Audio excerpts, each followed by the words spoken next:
Thank you very much for placing your time to do this Easter Sunday meditation that we all need to do in this time. So I will lead the meditation shortly and followed by a talk.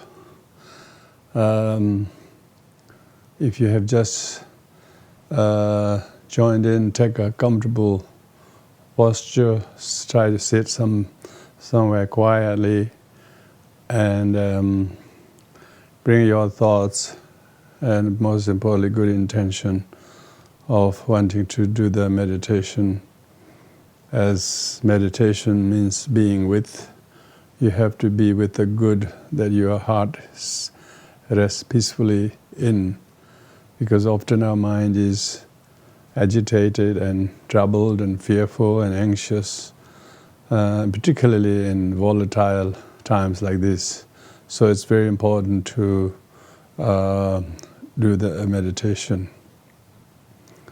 One can do the meditation with a short reflection of why one wants to meditate. Here I will lead you a formal prayer, which is to pay respect to the Triple Gem and tune the motivation of doing the meditation for the benefit of not just oneself and one's body, but rather for others and one's mind and the future. So with that good intent, if you know the prayer or if you have a copy, you can join me in. We will recite the Refuge and Bodhicitta prayer 3 times, twice in Tibetan and once in English. Likewise, we will also recite the 4 Immeasurables twice in Tibetan and once in English. After that, then I will guide you the meditation in 3 slots. So if you're ready, take a comfortable seat and join your hands at the heart, and then we're going to do the prayers. Sanje Choedak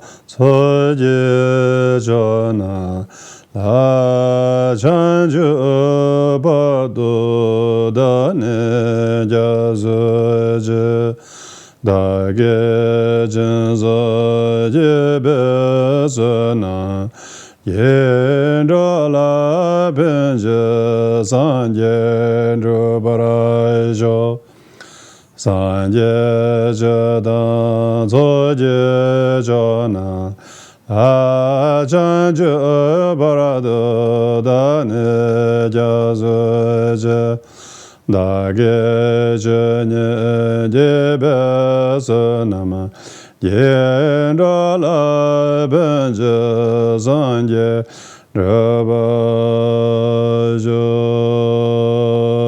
in the Buddha Dhamma Hasan Guide refuge Eladame Bhava Java Yevenda Lame Aire Buddha Ho Tuevi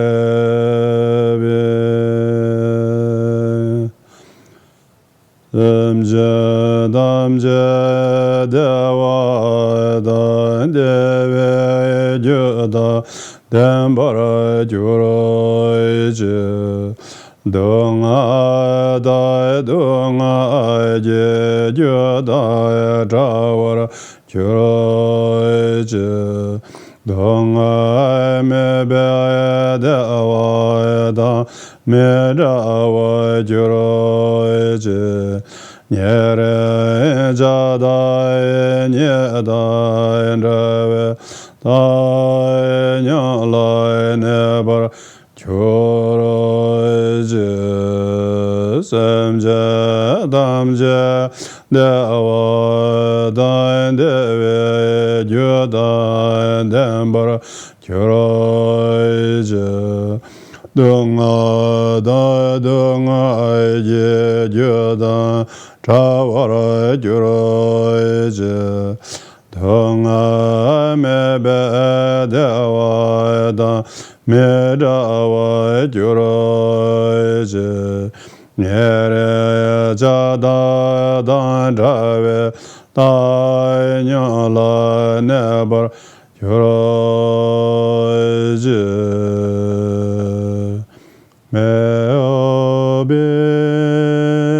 Happiness, happiness, and the cause of happiness, may they be free from suffering. And the cause of suffering, may they never part from the happiness that knows no suffering. May they dwell equanimity, free from her judgment and aversion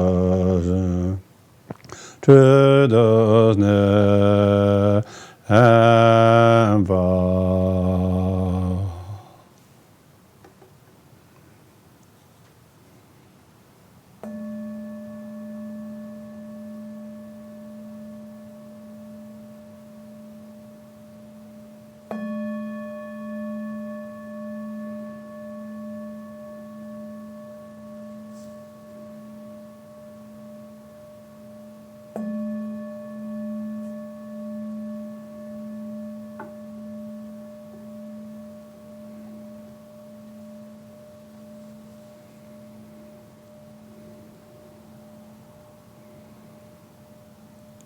I will lead you a few minutes before each section and then leave you to it.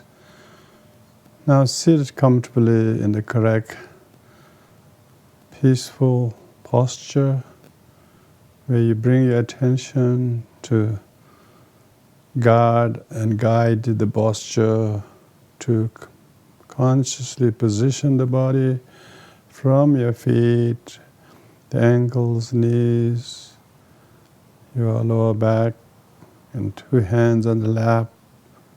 Straighten your back, placing your two thumbs touching below the navels, pulling the stomach muscle slightly back, shoulders balanced, chin slightly tucked in, with good straight back. With a serene and peaceful, loving gaze, eyes not blinking or wide open, but straight on the floor, keeping a very still gaze. Still posture, still gaze, and most attentively scanning the posture, and most importantly, keep your whole attention just on the posture. Scan up and down. If it's stiff and rigid, slowly relax. But if it's slack, slowly exert the effort, straighten the back. You may do a couple of good, well-paced rounds of scanning the body in a good, disciplined way, and take a mini break when necessary. Otherwise, keep doing that without losing attention or going dull or forgetting what you're doing. Staying mindfully poised in the correct posture of the meditation.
Holding the posture very still and balanced.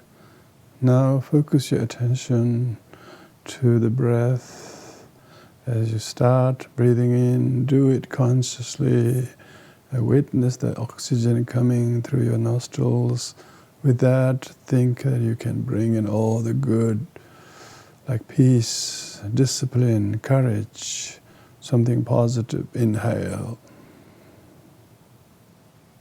And follow with in-breath as now the breath follow the permeating breath in the lungs, into your nervous system. Imagine it reddens the whole into your body, soothing and comforting all the muscles, joints, tensions.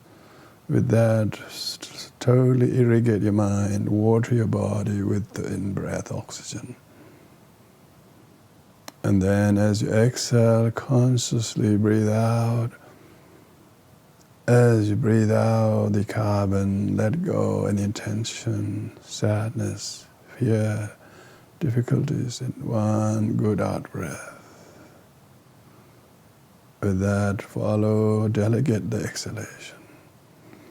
In this way, do every round of breath, qualified by the attention, the knowledge, the understanding, and the feeling that need to coincide with each inhalation as an inspiring one, each permeation as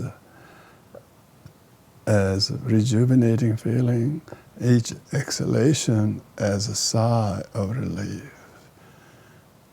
Do at least half a dozen rounds without any pause or any interruption.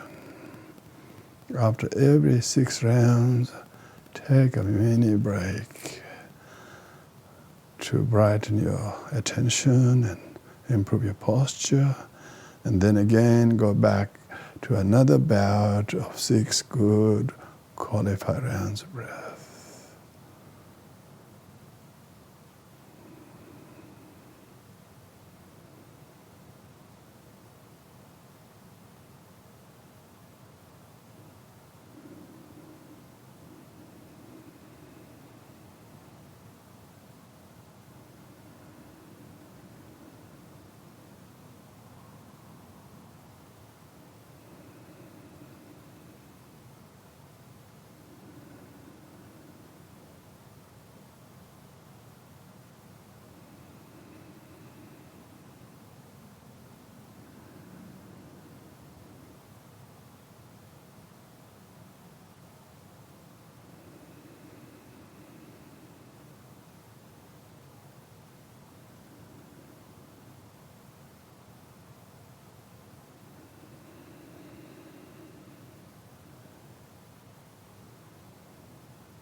calmly staying with the breath and the good posture supporting the attention that's staying on the breath.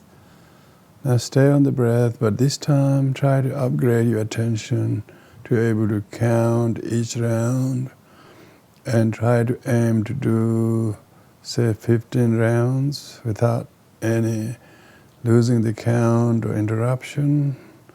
What you do is you do good one inhalation, good permeation, good exhalation, all done qualifyingly for doing, knowing, seeing and feeling. And as you end the exhalation, count mentally that as one. And then do the next round just as carefully, consciously inhaling something positive, witnessing, feeling, and knowingly inhale, and then also permeate through the whole nervous system, rejuvenating, reddening the whole interior, healing all the parts of the body, and feel really rejuvenated. And then as you exhale, breathe out the carbon, knowingly seeing, leaving your body, the feelings, bad thoughts, emotions, bad opinions, in one out breath. Count that as 2, and do the next again, up to 15. If you succeed to reach 15, then take a mini break. And then again, try to repeat another 15. If possible, but if you're interrupting the count, use that as a mini break and start again to do forward counting. Try to sharpen your attention not only to hold the posture and the breath, but also doing each round qualifyingly, and then count at the end of each without losing the count.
Samje namje zambada loye jeda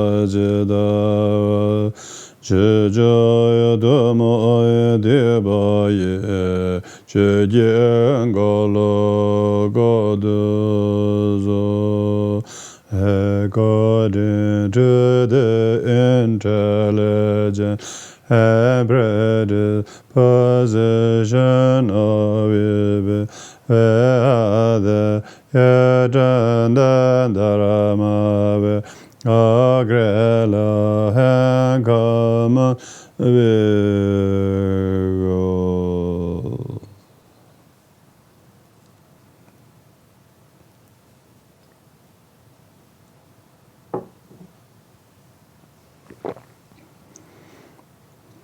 So we just finished the meditation, which is really to learn to sit quietly and try to quieten the mind. Often most of our troubles and problems stems from the mind that is not quietened. It has been stirred up by many sensory objects and thoughts about them. And then actually one thinks they are the objects that are causing this, instead of knowing that one's thought about the objects are largely to do with all the turbulence. So therefore, the meditation is such an important strategy, how to develop inner peace and clarity and awareness of all things in life. And so today's topic of the talk is facing death in this time of great, I would say, universal fear of the pandemic and spread of the disease. It's a very important topic of meditation. The how to face death really means that, first of all, one needs to know why we are afraid, why we're all being isolated from each other and not daring to go or contact each other, because by contacting each other we might catch this virus, and therefore we are afraid that we will catch this virus. So is it really the fear of the virus, or what? So, according to the Buddhist teaching, it's the inability to think and face death that all these kind of problems makes us very agitated and unstable and very, very fearful. So, facing death it means that whether or not we have this kind of pandemic kind of disease spreading around the world, we will definitely have to face death. And you don't need to be sick, you don't need to be poor, you don't need to be diagnosed with an illness, you don't have to have caught this virus. Even if you isolate your rest of life, you still will meet the death.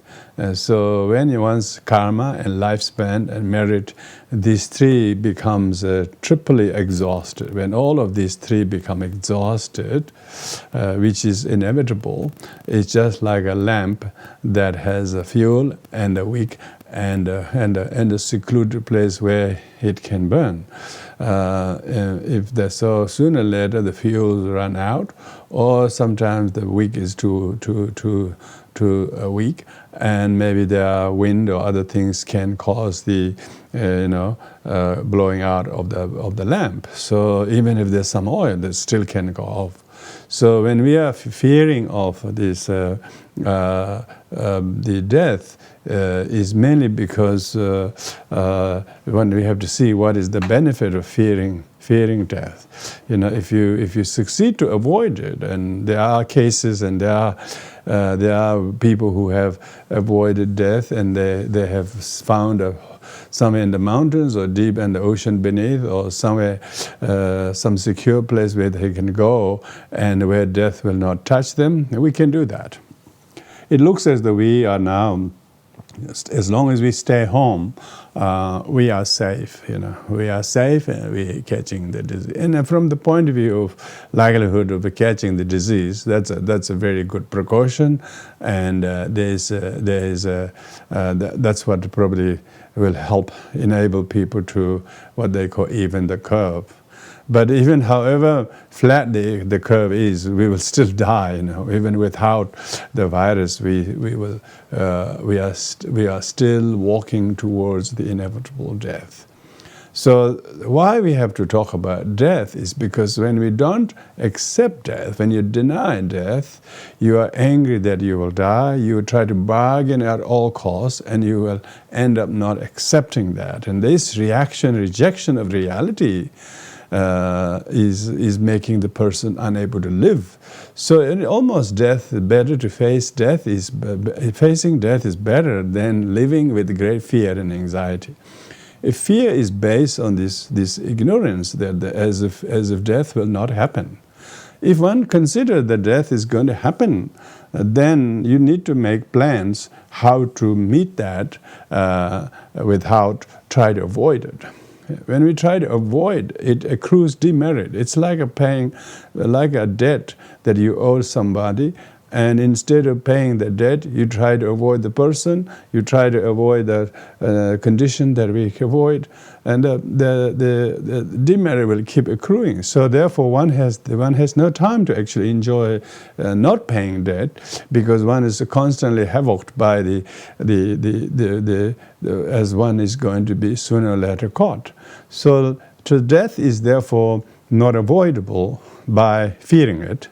And so therefore, what is the antidote to fearing death or fearing virus is we need to have faith that we will be able to withstand death, withstand these things, and we will not stop living our life while fearing the death.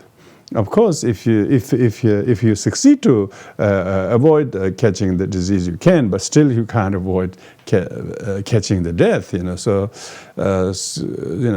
there are even cases in normal life situation where person who is ill and about to die is not dying, but carrying the death actually dies without any illnesses. So there's no certainty who and what will cause our death.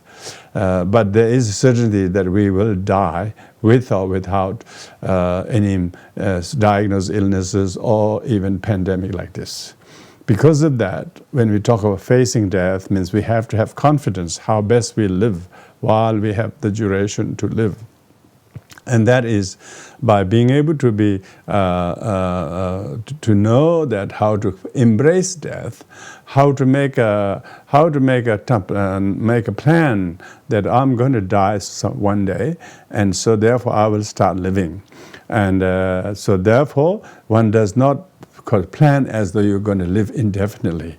When you have this denial of death, and that makes it that death or any immediate condition like the virus can greatly frighten us to the extent even though we might be isolated from somewhere, we are safer by doing what we're doing, but still one feels frustrated, one feels angry. And as a result, the reason is because we are denying that this is happening in the world. And every little precaution should be respected, and taken into account. When you accept it, when you accept this condition, then we may able to collectively reduce the chances of spreading further. Of course, that's a good, because this kind of pandemic illness can be stopped. At least many people's life could be, I wouldn't say saved, but can be prolonged, delayed from dying due to these illnesses. But we could not avoid dying altogether. So therefore, sooner or later, death has to be met with. The best thing that can be met with death is acceptance. If one doesn't accept it, then one will be denying it. When you are denying death, quite a lot of people, even in society, someone in their life may have passed away some, say, recent years or recent months, and quite a lot of people, and with very few exceptions, are able to accept that such and such have died, and they're your only mother or your only husband or whatever. And so as a result of not being able to meet and face death of loved ones, one is denying and why my beloved one has died. As a result of that, one is angry. So one stays angry, and that anger, which is a result of trying to desire, try to want the loved one not die, is completely undesirable, because it cannot be possible. But one, if not they didn't die before us, we would die before them. So one will lose the other unless both dies together. Then, of course, it will be a sort of a different scenario. But sooner or later, one has to take into account that death will happen. Because of the failure to accept and meet and face death of, say, one's loved one, lots of people are depressed. That's why our society has lots of depressed people, because they have so blaming themselves and angry that someone died, because they denied. They deny the death altogether. So denial is not facing and acceptance. So accepting and facing and meeting with the death, that teaches us how to realize all things are impermanent. Therefore, we can wisely develop non-attachment to ephemeral worldly body or position or possessions or even whatever the good things they were. They were only good as long as they last, but after that, they no longer exist. So if you accept that, then you will not have the same degree of aversion to death, let alone denial of it, and you wouldn't be angry that someone died in your life, or why should my loved one died, because lots of people in social lives there's a lot of anger and depression, anxiety in the society, is because they didn't accept and face and met their loved one's death very easily. And as a result of that, they think it's their fault or something. They don't realize that this happens to everyone. They don't universalize death. They actually over-personalize. Why me? Why my loved one died? What did I do wrong? And as a result of that, one makes a big question mark over oneself. And because of this denial of death, breeds anger. And this anger in society then makes the person become very depressed, and then they tend to mask their problem of denial and anger by resorting to alcoholism and drug and gambling and some extreme kind of masochistic activities and things like that. So where people do show how much aggression and violence and intolerance these people have. And this all comes from not being able to meet and face and accept death. So we're not talking about pandemic. We're talking about fundamental human lack of education about death and why death is integral part of life. It is not anti-life. It is actually, it may look like anti-life because it ends life. But it is what, if life didn't begin, death wouldn't come. So therefore it's the beginning of life. We never thought the beginning something will inevitably end. So every beginning has an inevitable end. And how long the duration of the thing will last is anybody's guess, but mostly much shorter than they actually assume to be. Every single produce that you buy these days, you will see them written best before date. This means that the thing itself will be worse after that. It means worse after if you did not use it before then. So facing death means we should start living fully by being able to be kind and generous and loving and humble in the acceptance, humility to accept death, that we shouldn't be acting as though we wanted to deny the law of the nature. When the fruit ripens on the tree, it drops.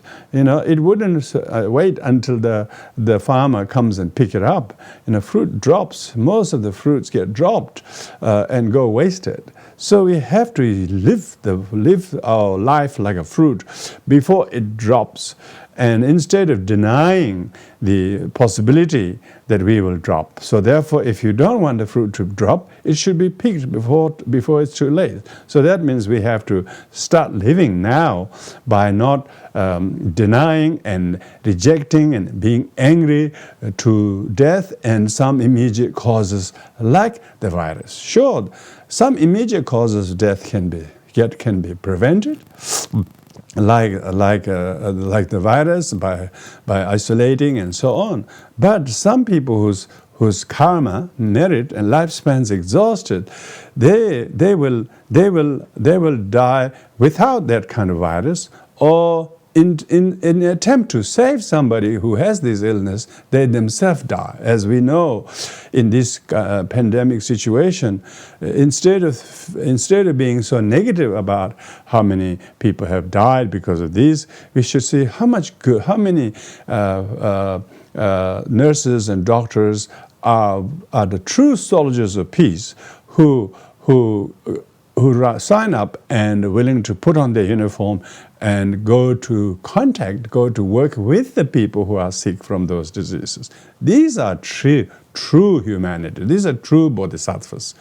So that's why we have to look at if we start thinking like that, we have to accept death. But look at these people, they not only accept death of themselves, they actually offer their life to good use by serving others whom they may have actually saved. We realize that quite a lot of people have recovered because of these selfless health professionals who go out there and work and give their time. So instead of being very angry and frightened by this, we should be gladdened by the amazing degree of selfless healthcare professional. Many government leaders, many volunteer people are doing amazing things out there, try to ease the suffering and pain at all costs. But this idea of denying and being angry towards death only can add to the stress. People, I heard the other day there's an increase of domestic violence or something as a result of people not being able to go out. So the domestic violence, they must be venting out the anger that they couldn't go out to their family members. So that's a sign where people who cannot accept and face death and denying that, they're angry. When they're angry, then they vent out to their loved ones. They're supposed to have more time together at home where they may be able to catch up with more good things, try to attend to each other's need, try to do really quality time with each other, and try to look at certain neglected aspect of one's home life, try to go and visit them, try to read some good books, try to reinvent one's own spirituality if one have any. If not, try to meditate and try to reflect and contemplate. Look at this life. Our life is so fragile. Look at the business. That's all gone out of the window because of this pandemic, the kind of interdependent origination, how everything is so interdependent of this. Even though the number of people dying in our country is even not a fraction of what die in certain countries, still we are going through the same level of the and lockdown and fear and anxiety and stress. So therefore we need to look within ourselves, with our culture, what spiritual strategies that we have, whether it's praying, whether it's doing good things to each other, for each other at home, or whether one is can do uncluttering many things that one has accumulated in the house, or whether is one wanted to read some books that you have bought previously, or whether one wants to meditate and prayer, or one needs to face death, that one day you wouldn't have time to read those books, one you wouldn't have time to catch up with the families. So therefore this is excellent time for oneself to actually meditate on the inevitability of death. Our body is very, very fragile. But thank goodness this virus doesn't seem to be actually killing that many people, except those who have many other medical conditioning. So this shows that when people whose lifespan and merit and karma are kind of near depleted, near exhausted, they are much more vulnerable. And so we too need to think, you're already in this 45 or plus age. We are already among those group of people whose life are generally already in sort of precarious situation without this particular pandemic.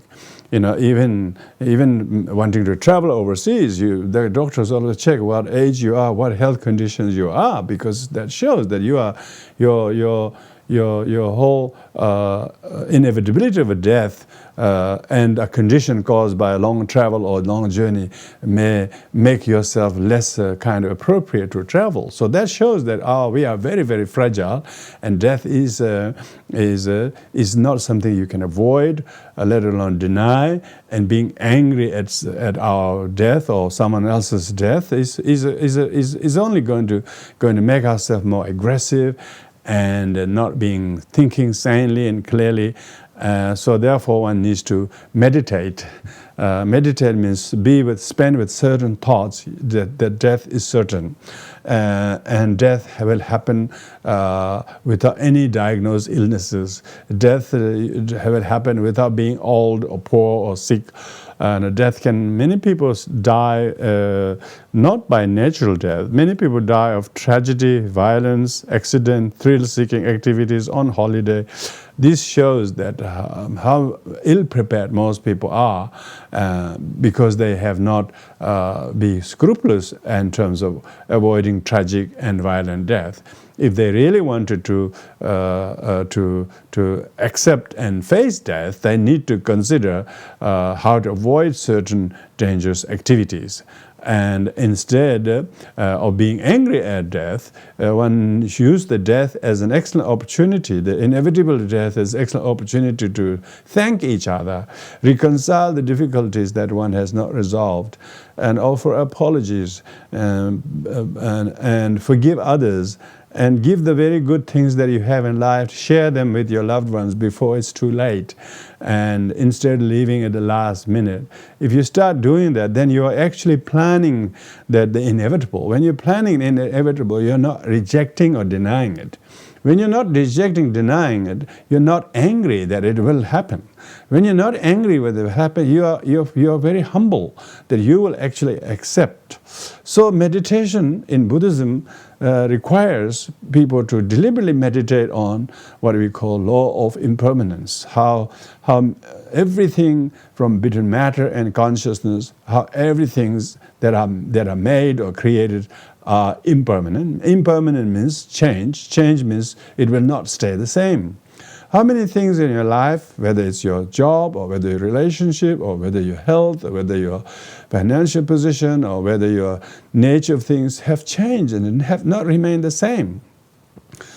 And so that's all about it. When we talk about meeting death, really means embracing change. Embracing change means even things that are very difficult is going through now. If we believe in a change, these too will move. This too will not last very long, and so we will all come out stronger and wiser by embracing this. But we deny and reject, and then it itself can harm our physical well-being, our emotional turbulence can cause the imbalance of the 5 elements of the body, and your immune system, your digestive system, because most people's health is very, very volatile and very, very fragile.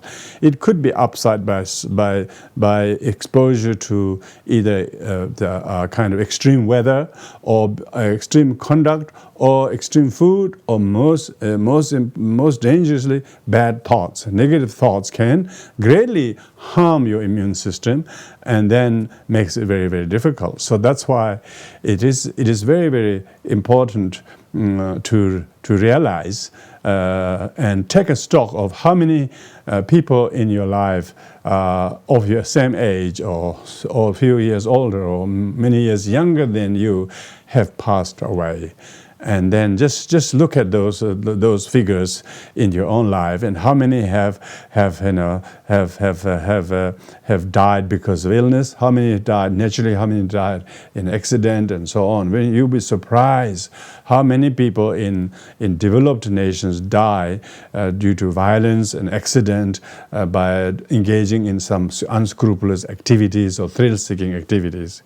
So the actual ability to die and peacefully at home is not that great because people are already exposing their already fragile life to many, many dangerous activities.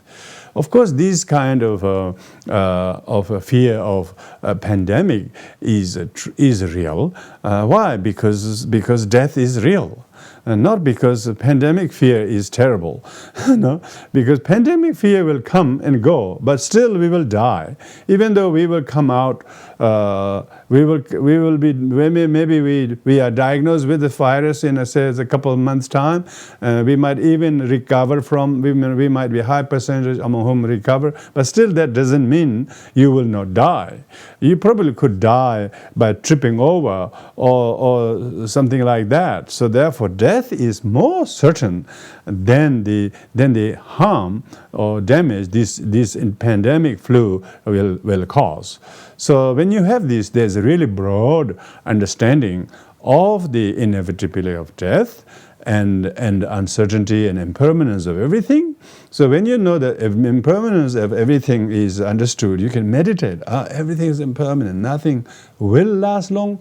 Nothing can last long, no matter how much you extend. Therefore, to hold them as if they should last longer than for me or something like that, that is stupid. That's stubborn.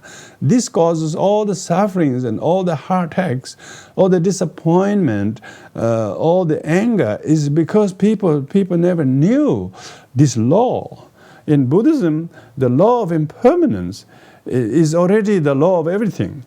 Even law of gravitation is not a really great law. It's a law of impermanence. So therefore, climate change. Yeah, sure. Only climate changing, is it? Everything is not changing. No, the change is everything. From momentarily they are changing. Even our body is biologically changing. Quite a lot of many cells are dying, and we are more on the way out to not live anymore than to live longer. So therefore, death is, when you think about when you meet and face and accept death and its inevitability, then you would not invest so much anger or desire or attachment, passion over things. Because the very things that we want, when we get it, it may not be what we thought we want.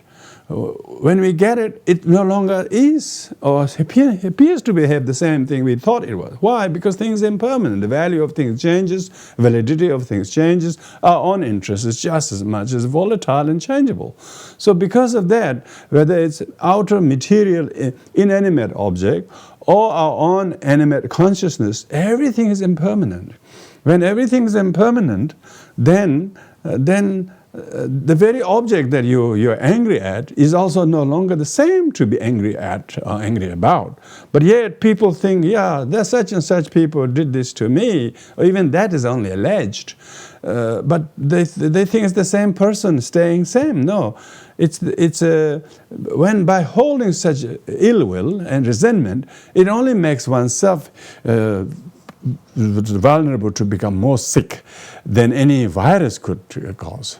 So the illness caused by virus is curable, but illness caused by unconsciousness, ignorance, and anger and denial, and bargaining the death, bargaining and try to sort of evade death is never going to work. So that's why meditation on death is facing and living the life. One who lives life meaningfully, then when his death is not sudden, his death is momentary. Momentary means moment by moment we are changing, you know. So actual death that we have to register in the register of his office is because we were born. You know, they will never take a record of someone who died unless someone who has a record of being born. So no wonder why they don't keep all the records of everything you do, everything you fail, or everything you succeed. Because only two things they register is birth and death, and maybe marriage, maybe divorce. And so death is very unavoidable aspect, and maybe the very complete part of life. So that's why being able to plan to die and accept death will prevent anger, denial, and therefore irritation and frustration and depression. And in the whole society, there will be less violence, less drug, and less alcohol abuse if people can learn to understand life, the part of which is death. Death-denying culture will be very materialistic, and they become attached to things, and they are so uneducated. They have many actual academic degree or knowledge, but there's only the knowledge of the brain. They don't actually have the knowledge of the heart. They need to be emotionally literate about the terrible effect that we will face due to the denial of death, denial of sicknesses, and angry that we will get sick, angry that someone has died, angry that we might die, and angry that we've been told that we have only 5 months to live, and the person who has accepted and understood the death, he is not angry that he's actually now living much more fully. Last 4 or 5 months than he would have been living before he was diagnosed and told he has got a limb. So therefore it's a blessing, because it enables us to practice, give, live, and share, forgive, and pardon, and not get attached to anything, because none of these things are real and permanent and truly existing. They are not truly existing. They are all ephemeral. They are all like a rainbow. They are all like clouds. It gathers very quickly. All of a sudden, it's just tracelessly there, not there. So we just have to therefore embrace the life itself as a temporary, and let alone its problems, let alone its hopes or even results of great hardships. Don't get too attached to your academic excellence or material progress or friendship with someone, because more you attach to them, the less you can cope with inevitable death. You will try to fight against it when you should embrace it. You are angry at it when you should make peace with it. you're depressed about it when you actually could celebrate how many years you have lived, unlike many people who don't even have half the opportunity to live. Many have died half of our age, a quarter of our age. So therefore, in this time, people need to think about, by facing death, which means start living.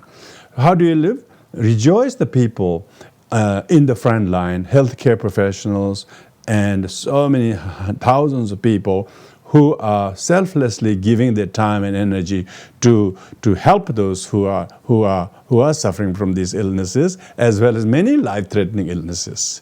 And think about those people. We can learn something, how their life is meaningfully lived. These are true martyrs. These are people who should get all the awards. These are the people who should be the local and national and international heroes. Why we have to give some of those things? Because people, jump higher than somebody, threw the ball further than somewhere. We give those things to other people. These are the real soldiers of peace. When we are able to accept death, we start really living, and we can educate the young and others that we as senior members do not fight and angry and battle with death. They will also know that death is part of life. We shouldn't tell people the stories when somebody died. Instead of saying they died, they say went to heaven. It's ridiculous. What a deception it is. Where is the heaven they went?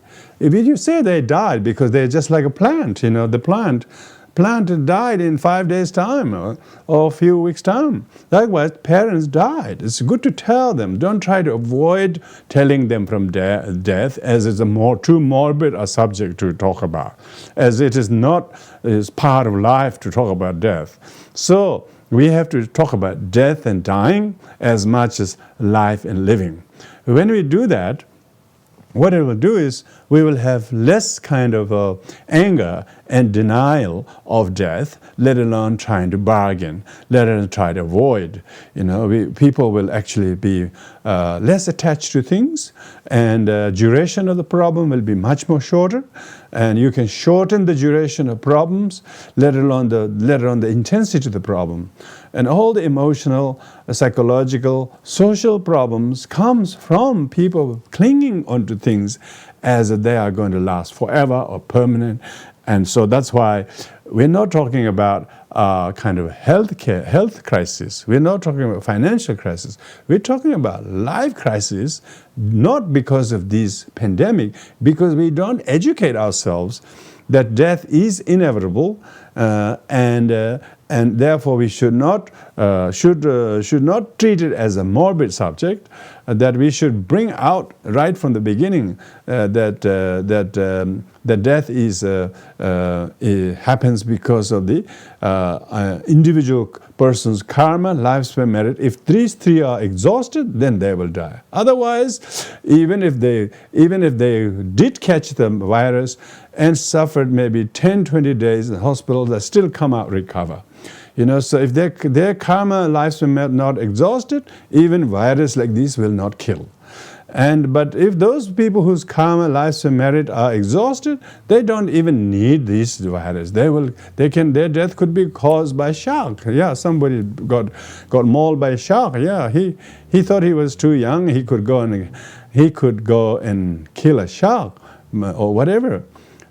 Basically speaking, this is a collective pandemic illness is caused by these unscrupulous human behaviors of killing and of destroying many wildlife and natural beauty, and greed from mining too many resources of the Mother Earth, disrespecting her, and polluting the whole environment due to extreme use and wastage of a lot of things, and therefore killing of many sentient beings through one's through this indulgence in the name of fishing, in the name of hunting, in the name of sport and recreation. People do all kind of things without any responsibility. What does it mean?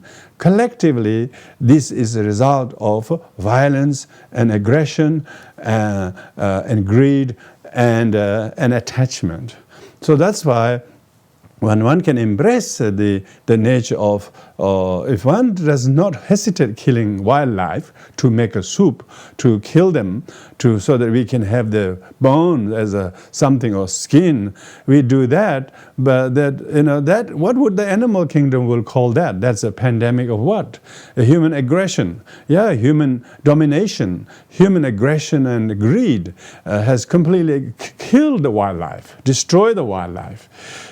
And maybe this might teach is a wake-up call how countries like China are now having to consider banning killing and eating such wildlife, because they realize they lost their culture because they're so materialistically orientated, lost their culture to respect life and flora and fauna and protect all living beings.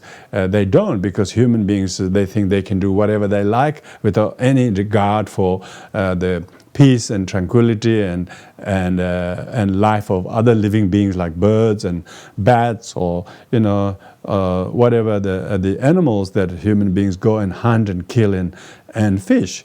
These are karmic consequences. So therefore, we need the animals are always at the mercy of the people, and many of them are killed. Quite a lot of them are caged, kept, and tortured and abused by the very human and personal kind of indulgence. So there are a lot of consequences like that.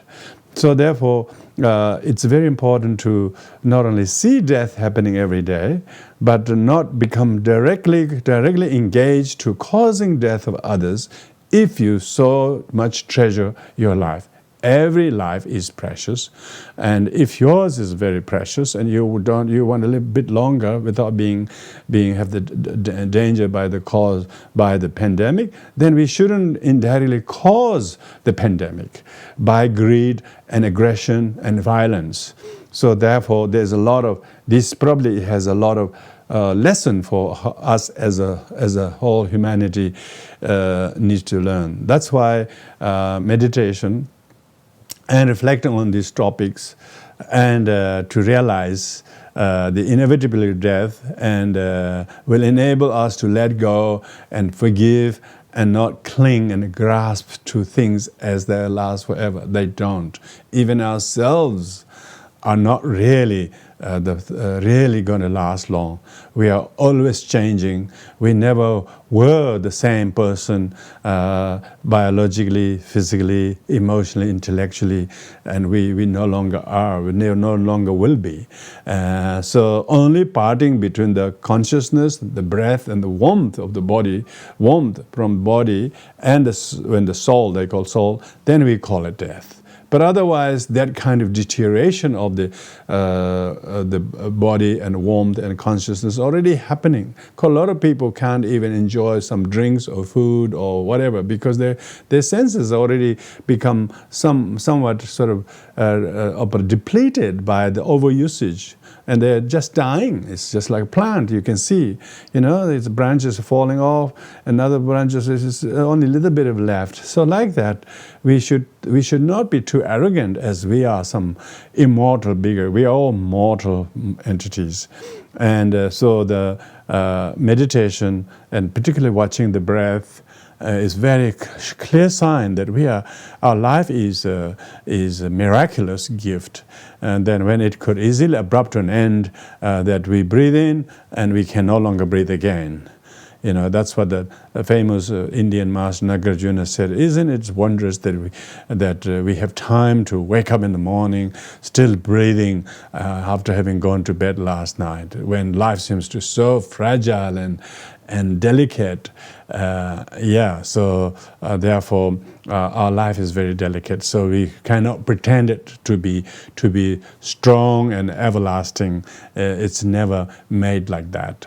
But the time it lasts long without any resistance to the nature of impermanence and death. If we start living, of course, life is a great gift, and because of that, one has a good opportunity to prevent and stop problems or difficulties from continuing. And not only death will end the life itself, but it also will end all your problems. All of the problems comes from living.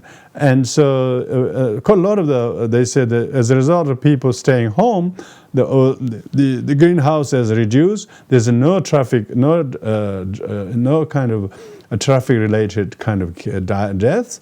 And usually, as you know, on this long weekend, so many people die. Let's see, end of the long weekend, how many people have survived.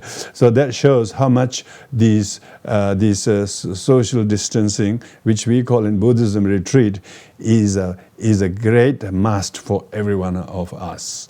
So with this, I would like to conclude here. Thank you for everybody listening, and we will be able to do more of this kind of transmission regularly for as long as this lockdown continues, so that everybody can still access these teachings and reflect on life and spend quality time with your loved ones and do the things at home that you have longed to do but not get around doing it. So therefore, may you all have a good Easter weekend, and wish you well and see you next time. Thank you very much.